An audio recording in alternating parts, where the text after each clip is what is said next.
Well, hey everybody. Sorry I am a day late on this.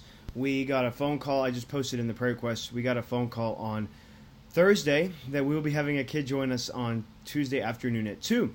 And I was on middle school retreat this weekend with no cell service and very little Wi Fi. So I let Trevor know that I might be submitting a little late. So for the friendship assignment, for being a friend for 2 hours, I kind of thought a lot about our week in Sacramento and some of the things we talked about.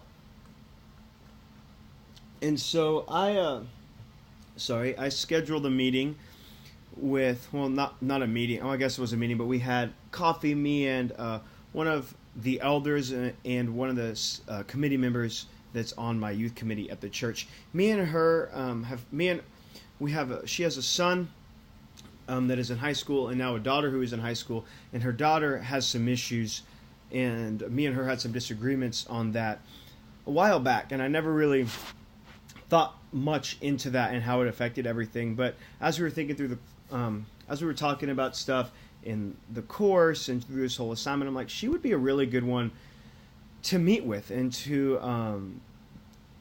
talk more about that, to try to reconcile some of that stuff. And also, me and her really do get along. She's one of our confirmation leaders, but we have some issues and some disagreements in the way things are run. And we just have never really sat down and talked about it. So this assignment was one of those that it actually forced me to do something that I really have needed to do.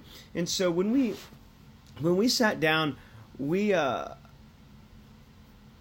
really just started. I really let her speak, and we had come out of actually our committee meeting, and so she touched base on some of her concerns with the confirmation class and some of the things that she would like to see changed. But then we started having. When I sent her an email to ask about coffee after, I sent her some points of what I was looking for that I knew would lead into some of her concerns. And those points were really, the biggest thing was, what do you see, or how do you see the youth ministry growing in the future? And what would that look like for you? And then I had a feeling that would spark some of the stuff that we started talking about. And it did. And she is from, so to give you an idea, we are a downtown church, and then she's from the north side of town, so she lives way up here, and then we're downtown, so it takes a lot of time for them to get to activities. And sometimes the north siders feel like they're the ones that live closer to downtown are neglected, and so there's a little bit of stuff with that honestly I've kind of just brushed off for a while, because it's like, well, I mean, you choose to drive this far for the church, but then realizing that we're to minister to all. And so I really wanted to get some of her feedback and some of what she thought would look like. And so through that, she was able to share, she really wants to see something deeper for the high schoolers. And so I was able to learn from that a little bit, and she was able to share, a few of her concerns about just the inconsistency in the programming. And it was interesting because, me and her were able to agree on a lot more than I thought we were going to. I thought, honestly, it was going to be one of those, well, you need to do this, and you need to do that, and you need to do this. Well, in turn, we were able to come together and come up with a really good idea and a model that might reach both those that want to go really deeper, but then those high schoolers that might not be ready to go super deep. And so in that, I felt like we were able to come to a place. Sorry, I just got done with retreat. In that, I felt we were able to come to a place that we were both at peace, and that we were able to practice shalom, because I feel like we were in disagreement with one another for so long, but when we were in disagreement with each other, we also were in agreement, and we didn't realize that, I feel like. And so in this exercise, I was able to learn a lot about her, some of the stuff going on in her family, and also most of the things actually that she wanted to do in the program or see within the program. We were both on the same page. And so it was interesting because, we were having the conversation of who do you need to reconcile with? And, that was something that I really started thinking about, definitely moving forward with the potential director position or not.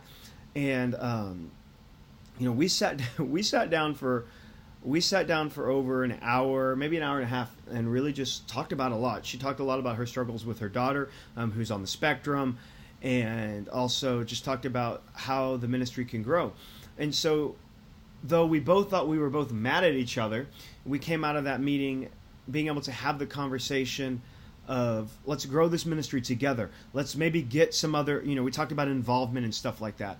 And so overall, I feel like we were able to come to peace with one another, and we were able to actually be on the same page with one another, which was really, really cool. Because I never, until going through this module and going through the course, I really never thought we were necessarily on bad pages. We just were in a little bit of disagreement with one another. And so come from that, I found out that we really weren't even in that much of disagreement with one another. Actually, she can be potentially one of my biggest champions moving forward. And then the following day, she was actually doing some of our children's center stuff, and she pulled me aside, and we had a really good conversation then, which we haven't had one of those in a while. And so it was really cool to be able to mend that relationship, one that I didn't even consider necessarily broken a ton, but we were able to actually mend it really well and be on the same page with one another. So this assignment was really good for me, I feel like.